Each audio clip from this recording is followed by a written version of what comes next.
How to create add-on domains.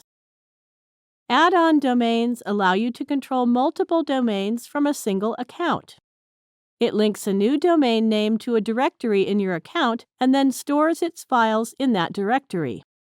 You need to point your add-on domain name server to your main domain name server before you add an add-on domain. Let's learn how to create add-on domains. Click Domains. Click the Create Domain button. Enter the add-on domain name and click to uncheck the Document Root boxes.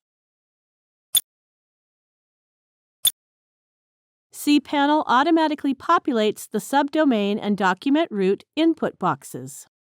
Now click the Submit button. That's it. We have successfully created an add-on domain. Here is the newly created add-on domain.